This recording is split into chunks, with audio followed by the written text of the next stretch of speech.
Hi అండి. ఈరోజు అమ్మ కొంచెం నీరసంగా ఉంది అని పడుకున్నారు.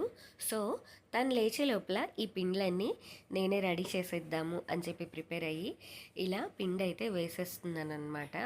స్విచ్ ఆన్ చేసి గ్రైండరు గిరగిరా తిరగడం స్టార్ట్ అవ్వంగాల్నే నాకు కూడా ఒక చిన్న ఫ్లాష్ బ్యాక్ గిరగిరా తిరిగింది మైండ్‌లో. అదే మీతో షేర్ చేసుకోవాలని ఈ వీడియో చేస్తున్నాను. నేను 8th, 9th స్టాండర్డ్స్ ఉన్నప్పటికే మా మమ్మీ నాకు షాప్ అమ్మడము, ఇలా పిండ్లు అవి వేయడము, ఇంట్లో ప్రతి పని నేర్పించారు. ఓన్లీ చదువు ఒక్కటే కాదు, అన్ని పనులు తెలిసి ఉండాలి అని అనేవాళ్ళనమాట. సరే, ఇవన్నీ పక్కన పెట్టేస్తే నేను చిన్నప్పుడు ఇలా పిండి వేసి ఆ తర్వాత నీట్గా మళ్ళీ గ్రైండర్ క్లీన్ చేసి పెట్టేసి అన్నీ చేస్తే షాప్లో వాళ్ళు ఇచ్చే 5 రూపీస్ అమ్మ నాకు ఇచ్చేవాళ్ళు అనమాట. అంటే పాకెట్ మనీ లాగా సేవ్ చేసి పెట్టుకో అని చెప్పి నేను ప్రతిరోజు ఆ 5 రూపీస్ తీసుకొని డిబ్బీలో వేసి దాచుకునేదాన్ని.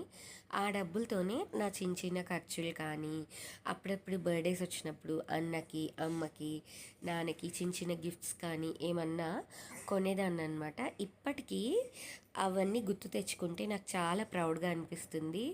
అసలు అవి ఇచ్చేటప్పుడైతే నేను సంపాదించాను, నా డబ్బులతో మీకు గిఫ్ట్స్ కొన్నాను అన్న ఫీలింగ్ నాకు చాలా ప్రౌడ్గా అనిపించేది.